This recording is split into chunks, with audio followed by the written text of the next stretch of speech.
अच्छा वो which call आ गई सी राजे तां फोन कट्टिया गया। जे हुण इत्थे के दी वैल्यू चक के इत्थे आपां भरीए तां की आऊगा के 2x1 y1 x1 square minus a square. हुण इत्थे इहनूं सिंपलीफाई कर लो, देख लो x1 y1 किहदे ते लाई करदा। करव नूं सिंपलीफाई करन दे बाद ये चीज़ आऊगी कि x1 square minus a square के ये इधर आ जाऊगा -2x1 y1 is equal to 0। तो इत्थे देख लो भी x1 y1 किहदे ते लाई करदा, x1 y1 लाइज ऑन के x square -2xy plus minus a square के। ये जिहड़ा हो गया तुहाडा लोकस आ गया। सो ये क्वेश्चन भी हो गया अपना। हुण अगली एक्सरसाइज ते देखो कॉर्ड ऑफ कंटैक्ट आ गई, ठीक है। सो कॉर्ड ऑफ कंटैक्ट तो आपां उहदे च भी पढ़ी हुई आ, हाइपरबोला च पोल पोलर आ जाएंगे, सॉरी पैराबोला च, पैराबोला कहना सीगा, पोल पोलर भी पढ़े आ राजे, सेम आ ना ही मैं दोबारा करवाने आ। ये कॉर्ड ऑफ कंटैक्ट की सीगी, कॉर्ड ऑफ कंटैक्ट एक पॉइंट हुंदा x1 y1, ये तो दो टेंजेंट ड्रॉ किए जाते हैं, किते ये सर्कल ते ड्रॉ कर देंगे आ, किते ये पैराबोला ते ड्रॉ कर देंगे, किते ये एलिप्स ते ड्रॉ कर देंगे। पर अपना जिहड़ा काम आ कित्थों तक आ, सिर्फ इन्ने इन्ने एरिए च ही आ जिहड़ा मैं बॉक्स बनाया। इदू बाद चाहे वह पैराबोला, चाहे वह एलिप्स आ, चाहे वह सर्कल, आपां नूं कोई फर्क नहीं। इन्हां दो पॉइंट्स नूं मिलाउने आ जदों अपने कोले की है जिहड़ी कॉर्ड ऑफ कंटैक्ट बनती हुंदी है। कॉर्ड ऑफ कंटैक्ट की इक्वेशन है जिहड़ी वो जे इस पॉइंट तो टेंजेंट ड्रॉ किए आ तो S1 is equal to 0 eight x1 y1 हुंदी है। ये तुहानूं दस्सिया होया। उस तो बाद पोल पोलर इक्वेशन का प्रूफ किवें करना राजे, ये आप प्रूफ पिया एक बारी आप देख लियो, पैराबोला ना कंपेयर कर लियो, डिटो आ। मैं ताई दोबारा प्रूफ नहीं करवाना है क्योंकि बार बार जे ये प्रूफ करी गए आप तो इन्हों जोगे रह जाएंगे, क्वेश्चन कदों करांगे फिर। उस तो बाद पोलर आ गया, पोलर की इक्वेशन की हुंदी सीगी, पोलर का मतलब की हुंदा सी, इत्थे उही आ, उत्थे अपने कोले पैराबोला दिता हुंदा सी, एक पॉइंट सी पी तो आपां कॉर्ड्स ड्रॉ करते हुंदे सीगे, ये पैराबोला दिता होया। कॉर्ड्स आ जिहड़ियां टच कर गई टी तो टी डैश ते, इन्हां दोवां पॉइंट्स ते टेंजेंट ड्रॉ करना। इत्थे पॉइंट आ गया एक क्यू, इदां ही पी तो फिर एक कॉर्ड ड्रॉ करो, फिर दो पॉइंट आउणगे, फिर दो टेंजेंट इत्थे खिच लांगे, मिलणगे जिथे एक नवां पॉइंट है जो क्यू डैश। सो ये सारे पॉइंट नवे आई जाते जिहड़े, इन्हां नूं मिला ला के एक लाइन बनती हुंदी आ इस तरह की। तो वो लाइन है जिहड़ी ਉਹਨੂੰ ਆਪਾਂ पोलर कहने ਹੁੰਦੇ ਆ, ठीक है राजे। देखो कोई फर्क नहीं पैंदा, ये ਜਿਹੜਾ पैराबोला ਪਿਆ ਸੀ कोई फर्क नहीं पैंदा जे एलिप्स होवे, सारा कुछ सेम होना।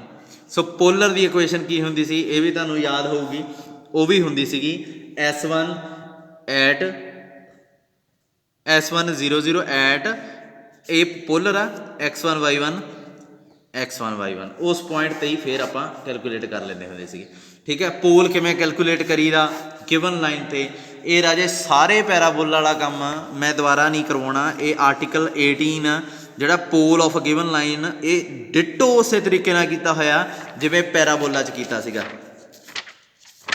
जे मैनूं इत्थे लभ जे हुण मैं तुहानूं दिखा दां, पर थोड़ा टाइम लग जाना। लेंथ ऑफ इंटरसैप्ट आ गया, टेंजेंट्स आ गए, टेंजेंट्स तो बाद सीगा आ देखो pole of a given line, same step आ। इक्वेशन पैराबोला दी है, इत्थे इक्वेशन एलिप्स दी है। उस तो बाद इत्थे एलिप्स लिख लिया, इन्हां ने इत्थे पैराबोला लिखिया सी, फिर इन्हां ने लाइन लिख ली, इन्हां ने इत्थे लाइन लिख ली सी, फिर यह पी पॉइंट चुन लिया, इन्हां ने इत्थे पी पॉइंट चुनिया होया। उस तो बाद इन्हां ने इक्वेशन ऑफ पोलर लभ ली, इन्हां ने भी इक्वेशन ऑफ पोलर लभ ली, ठीक है। तो इत्थे पोलर दिता होया, इत्थे भी पोलर दिता सी, इन्हां ने कोफिशिएंट उस तो बाद की होणगे प्रोपोर्शनल होणगे, इत्थे भी प्रोपोर्शनैलिटी दा रिजल्ट ला लिया, इत्थे x1 y1 लभ लिया, इत्थे भी x1 y1 लभे सी। सो ये आपे करियो, बस अकली एलिप्स की इक्वेशन बदल जानी है, ठीक है। सो कंडीशन ऑफ कंजुगेंसी, हुण ये कंजुगेट लाइनस किहड़ियां हुंदियां सी ये मैं करवा दिना। लैक्चर अपना 10 मिनट का पहला हो गया, 10-15 मिनट का लाउने होर। कंजुगेट लाइनस आ जिहड़ियां, condition of conjugacy 6th E दे क्वेश्चन भी काफ़ी है, चलो इहदा लंबी जाऊगी ये।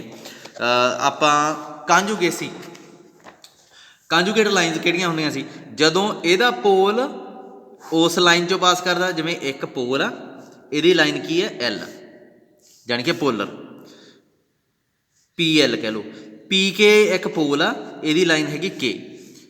हुण K लाइन है जिहड़ी वो PL चों पास हुंदी है, तां की होऊगा L पी के चो पास होगी। याद आया कंजुगेट लाइनस की होंदियां सीगियां। सो यही है, सेम ही रहनियां उही। इत्थे डेफिनेशन भी इन्होंने उही लिखी है।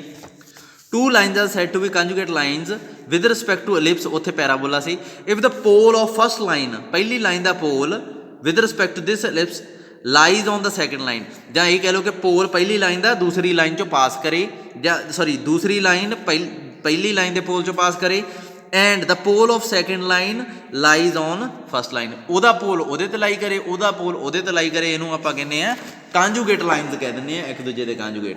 ਤੇ ਦੋ ਲਾਈਨਾਂ ਇੱਕ ਦੂਜੇ ਦੇ ਕਾਂਜੂਗੇਟ ਹੋਣਗੀਆਂ, ਇਹਦੀ ਕੰਡੀਸ਼ਨ ਲੱਭੋ। ਉਹ ਕਹਿੰਦਾ, तो यदि कंडीशन आप पहले लभ चुके हैं, पर फिर भी मैं दोबारा कर देना क्योंकि ये काम वो सर्कल च शायद नहीं होया होगा।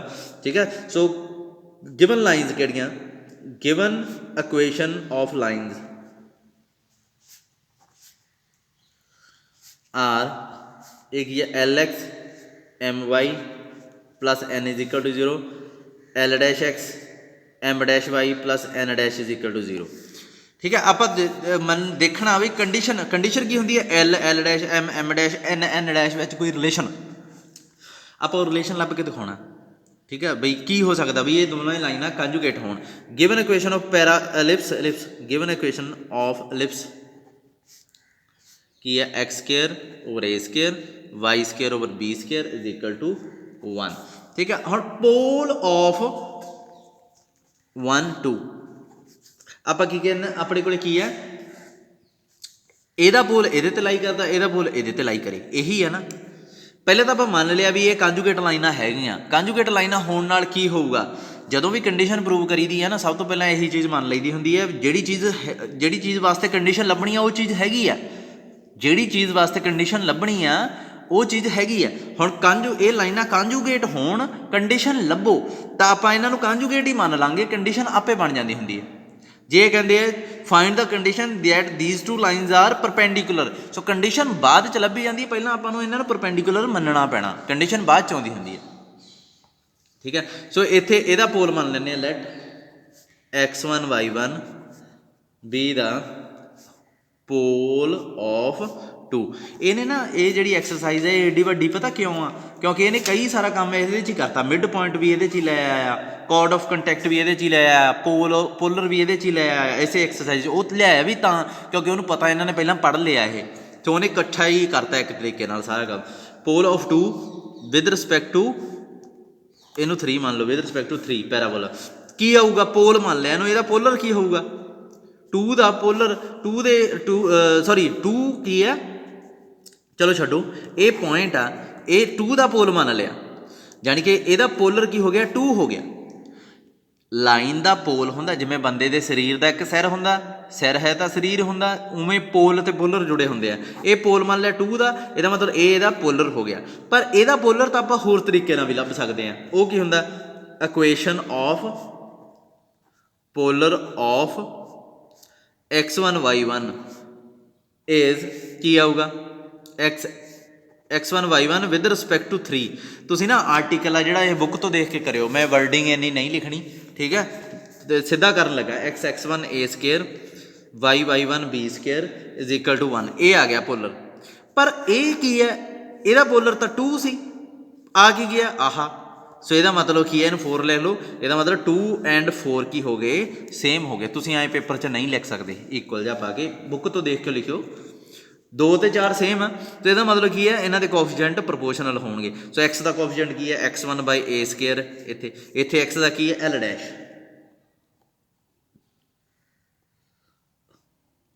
l ਡੈਸ਼ ਬੁੱਕ ਵਾਲੇ ਨੇ l ਚ ਲਾਇਆ ਹੋਇਆ।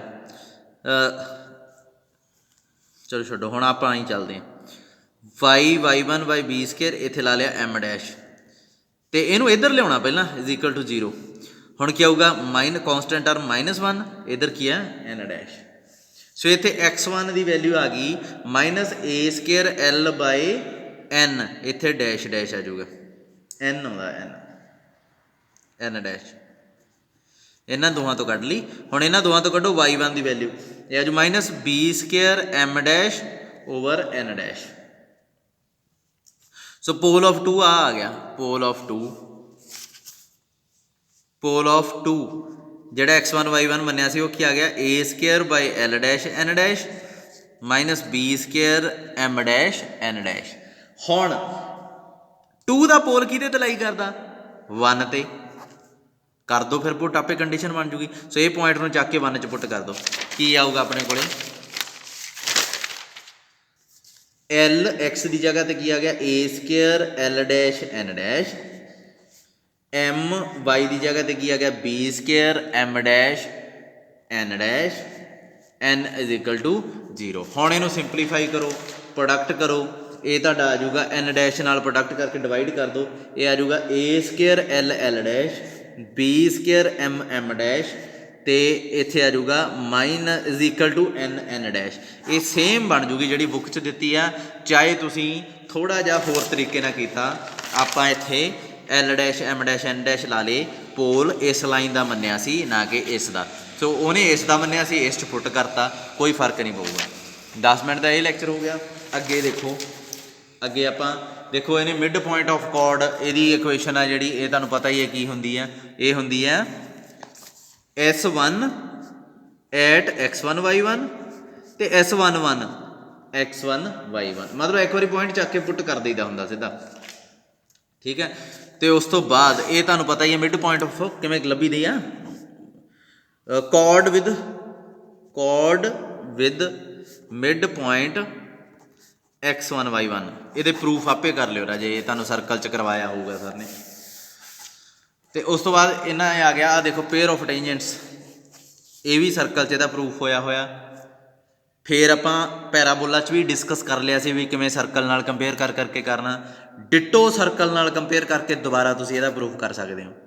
तो पेयर ऑफ टेंजेंट की आउंदा हुंदा S1, S तां हुंदी है करव, S1 हुंदी है आह जिवें आपां टेंजेंट कैलकुलेट करने वास्ते करदे हुंदे आ, नहीं S11 आउंदी हुंदी इत्थे भी पॉइंट पुट कर दईदा करव च, तो इत्थे S1 का स्केयर जिहड़ा टेंजेंट आपां लभदे हुंदे जिहदे नाल S1 का स्केयर, ये जदों जिवें क्वेश्चन आई जाणगे उवें मैं दस्सी जाऊँगा।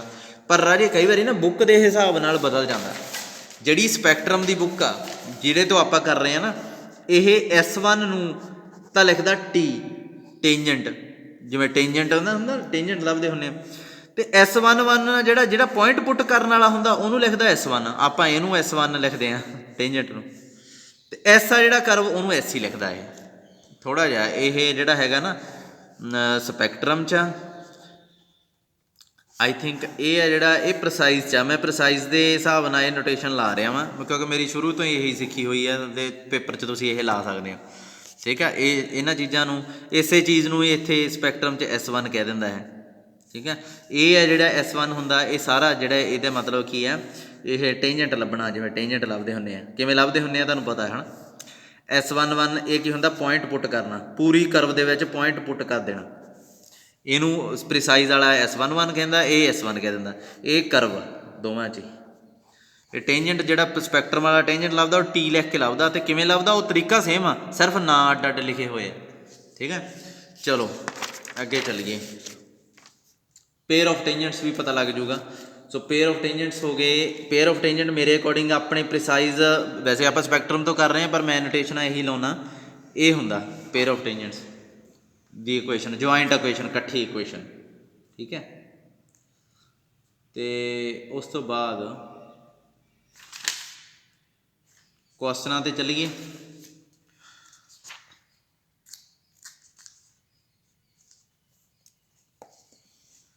तुसीं टैसट भी विच तैयार करना 6th E, एक मिनट मैंने देख लैण दो 6th E दे क्वेश्चन आ जिहड़े, ते उस तो बाद 6th F किन्नी का, F च है की है, F च भी खासे क्वेश्चन हैगे। 19 जी, अच्छा जी च कंजुगेट डायामीटर आ जाऊगा, जी च भी खासे क्वेश्चन है, जानी कि मेन वड्डियां एक्सरसाइज है। चलो फिर थोड़े जे क्वेश्चन कर लीए।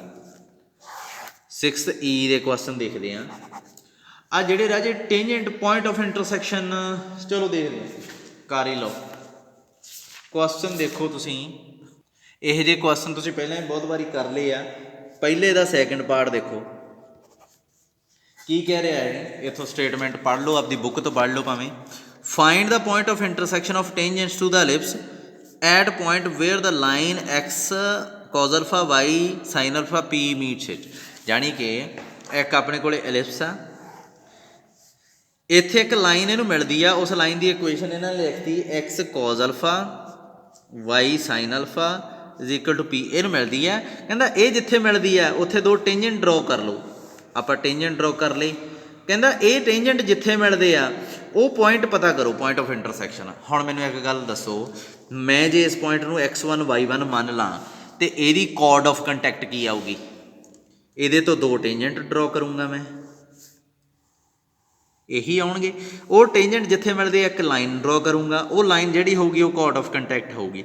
ਇਹਦਾ ਮਤਲਬ ਜਿਹੜੀ ਇਹ ਲਾਈਨ ਦਿੱਤੀ ਪਈ ਹੈ ਕੀ ਹੈ? ਕੋਡ ਆਫ ਕੰਟੈਕਟ ਆ, ਕੋਡ ਆਫ ਕੰਟੈਕਟ ਕਿਹਦੀ? ਆਫ x1 y1, ਸਮਝ ਲੱਗੀ?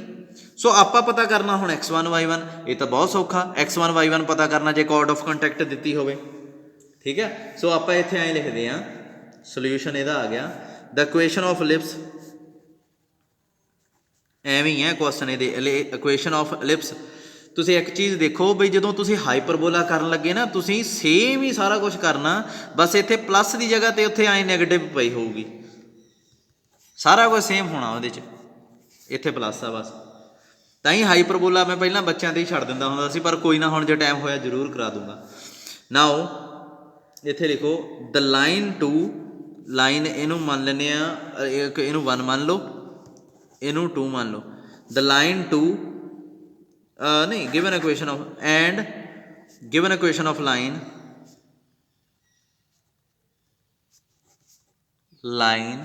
Given equation of line is ਕੀ ਦਿੱਤੀ ਹੋਈ ਹੈ? x cos alpha। ਇੱਥੋਂ ਸੋਲਿਊਸ਼ਨ ਸਟਾਰਟ ਆ, ਇਹ ਸਾਰੀ ਡਾਇਗਰਾਮ ਭਾਵੇਂ ਰਹਿਣ ਦਿਓ ਬਣਾਉਣ ਨੂੰ, ਇੱਥੋਂ ਸਟਾਰਟ ਕਰ ਲਿਓ। x cos alpha y sin alpha is equal to p, ਇਹ ਆ, ਇਹਨੂੰ 2 ਲਿਖ ਲਓ। ਨਾਓ ਲਾਈਨ 2 ਮੀਟ 1 ਐਟ ਪੁਆਇੰਟ, ਇਹ ਵੀ ਪੁਆਇੰਟ ਆਪਾਂ ਨੂੰ ਮੰਨਣੇ ਪੈਣੇ ਆ, ਪੁਆਇੰਟ ਇਹ ਮੰਨ ਲੈਂਦੇ ਹਾਂ ਆਪਾਂ p ਤੇ q, ਭਾਵੇਂ ਬਣਾ ਹੀ ਲਿਓ ਇਹ, at point p and q। ਤੇ ਇਸ ਪੁਆਇੰਟ ਨੂੰ ਵੀ ਆਪਾਂ ਨੂੰ ਕੋਈ ਨਾਮ ਦੇਣਾ ਪੈਣਾ, ਇਹਨੂੰ ਮੰਨ ਲੈਂਦੇ r। ਲੈਟ r b ਦਾ, r x1 y1 ਪਾ ਲਓ ਬ੍ਰੈਕਟ 'ਚ, r b ਦਾ ਪੁਆਇੰਟ ਆਫ ਇੰਟਰਸੈਕਸ਼ਨ, ਇਹ ਸਾਰਾ ਕੁਝ ਲਿਖਣਾ ਪੈਂਦਾ ਪੇਪਰ 'ਚ। Point of intersection of tangents at point, ਕਿੱਥੇ ਕਿੱਥੇ ਟੇਂਜੈਂਟ ਡਰੋ ਕੀਤੇ ਆ? At point p and q, p ਤੇ q ਤੇ ਜਿਹੜੇ ਟੇਂਜੈਂਟ ਡਰੋ ਕੀਤੇ ਉਹਨਾਂ ਦਾ ਪੁਆਇੰਟ ਆਫ ਇੰਟਰਸੈਕਸ਼ਨ ਮੈਂ r ਮੰਨ ਲਿਆ। ਹੁਣ ਤੁਸੀਂ ਲਿਖੋਗੇ ਕਲੀਅਰਲੀ r x1 y1, ਹਾਂ ਜਾਂ ਇਹ ਕਹਿ ਲਓ ਕਲੀਅਰਲੀ p q ਇਜ਼ ਕੀ ਹੈ? ਇਹ code of contact, code of contact of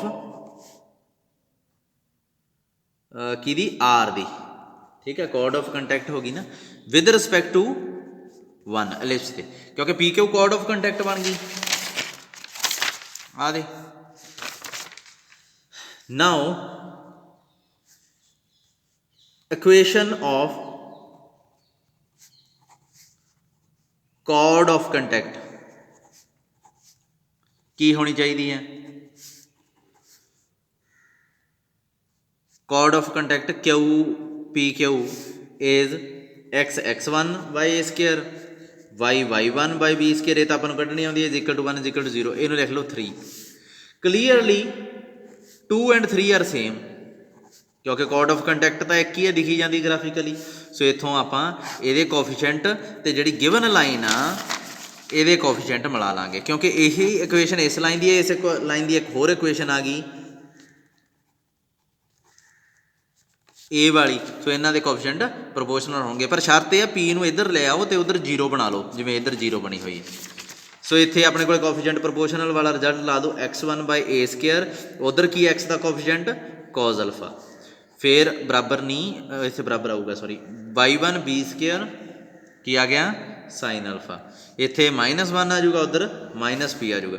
so x1 ਕੀ ਆ ਗਿਆ ਇੱਥੇ? a square cos alpha by p, y1 ਕੀ ਆ ਗਿਆ? B square sine alpha by P. So ਇਹ ਜਿਹੜੇ ਆ ਗਏ ਆਪਣੇ ਕੋਲੇ ਪੁਆਇੰਟ ਆਫ x1 y1 ਕੀ ਸੀਗਾ, ਪੁਆਇੰਟ ਆਫ ਇੰਟਰਸੈਕਸ਼ਨ। ਤੋਂ ਦੇਖੋ ਪੁਆਇੰਟ ਆਫ ਇੰਟਰਸੈਕਸ਼ਨ ਲੱਭ ਗਿਆ ਆਪਾਂ ਨੂੰ, ਕਿੰਨਾ ਸੌਖਾ ਹੋ ਗਿਆ ਤਰੀਕਾ। ਠੀਕ ਹੈ ਜੀ। ਸੋ ਰਾਜੇ ਅੱਧੇ ਕੁ ਘੰਟੇ ਦਾ ਲੈਕਚਰ ਹੋ ਗਿਆ, ਇੰਨਾ ਕੀ ਆਪਾਂ ਲਾਇਆ ਕਰਾਂਗੇ ਰੋਜ਼, ਹੌਲੀ ਹੌਲੀ ਕੰਮ ਤੋਰੀ ਜਾਂਦੇ ਹਾਂ, ਕਿਉਂਕਿ ਮੈਨੂੰ ਲੱਗਦਾ ਹਜੇ ਟਾਈਮ ਸ਼ਾਇਦ ਹੋਵੇ। ਠੀਕ ਆ, ਅਤੇ ਬਾਕੀ ਸ਼ੋਰ ਨਹੀਂ ਹੈ ਰਾਜੇ, ਕੋਈ ਵੀ ਸ਼ੋਰ ਨਹੀਂ ਹੈ ਇਸ ਟਾਈਮ ਪੇਪਰਾਂ ਨੂੰ ਲੈ ਕੇ, ਕਦੋਂ ਹੋਣੇ ਕਦੋਂ ਨਹੀਂ। ਸੋ ਤਾਂ ਹੀ ਤੁਹਾਨੂੰ ਟੀਚਰ ਦੱਸ ਨਹੀਂ ਰਹੇ, ਕਿਉਂਕਿ ਮੰਨ ਲਓ ਕੋਈ ਟੀਚਰ ਤੁਹਾਨੂੰ ਕਹਿ ਦੇਵੇ ਪੇਪਰ ਇੰਨੀ ਤਰੀਕ ਨੂੰ ਹੋਣੇ ਆ, ਉਹ ਪਹਿਲਾਂ ਆ ਗਏ, ਅਤੇ ਜੇ ਕਹਿਤਾ ਪਹਿਲਾਂ ਹੋਣੇ ਆ ਉਹ ਆਏ ਹੀ ਨਾ, ਫਿਰ ਸਟੂਡੈਂਟ ਵੀ ਵਿਚਾਰੇ ਕਹਿੰਦੇ ਆ ਵੀ ਸਾਨੂੰ ਕਿਉਂ ਗੁੰਮਰਾਹ ਕੀਤਾ, ਸਾਨੂੰ ਇੱਦੋਂ ਦੱਸਦੇ ਹੀ ਨਾ ਤੁਸੀਂ, ਹੈ ਨਾ। ਫਿਰ ਅਸੀਂ ਐਂ ਪੜ੍ਹ ਲੈਂਦੇ, ਜਿਉਂ ਪੜ੍ਹ ਲੈਂਦੇ। ਸੋ ਇਹ ਚੀਜ਼ ਮੇਰੇ ਨਾਲ ਪਰਸਨਲੀ ਇੱਕ ਵਾਰੀ ਹੋਈ ਵੀ ਹੈ, ਤਾਂ ਹੀ ਮੈਂ ਉਹ ਗੱਲ ਹੀ ਨਹੀਂ ਕਰਦਾ ਵੀ ਪੇਪਰ ਕਦੋਂ ਹੋਣਗੇ ਕਦੋਂ ਨਹੀਂ। ਸੋ ਮੇਰੇ ਅਕੋਰਡਿੰਗ ਹਜੇ ਥੋੜ੍ਹਾ ਜਿਹਾ ਹੌਲੀ ਕਰ ਸਕਦੇ ਹਾਂ ਆਪਾਂ ਕੰਮ, ਜੇ ਇਨ ਫਿਊਚਰ ਮੈਨੂੰ ਤੇਜ਼ ਕਰਨਾ ਪਿਆ ਆਪਾਂ ਥੋੜ੍ਹਾ ਜਿਹਾ ਤੇਜ਼ ਕਰ ਦਾਂਗੇ। ਰੋਜ਼ ਮੈਨੂੰ ਲੱਗਦਾ ਆਪਾਂ ਨੂੰ ਇੰਨਾ ਕੁ ਲੈਕਚਰ ਤਾਂ ਲਾ ਹੀ ਲੈਣਾ ਚਾਹੀਦਾ। ਠੀਕ ਹੈ, 10 ਐਕਸਰਸਾਈਜ਼ਾਂ ਰਹਿੰਦੀਆਂ, ਇਹਨਾਂ ਨੂੰ ਤਾਂ ਕਮ ਸੇ ਕਮ ਨਿਬੇੜੀਏ ਨਾ ਐਲਿਪਸ ਨੂੰ। ਠੀਕ ਹੈ, ਚਲੋ ਬਾਕੀ ਕੱਲ੍ਹ ਨੂੰ ਦੇਖਦੇ ਹਾਂ।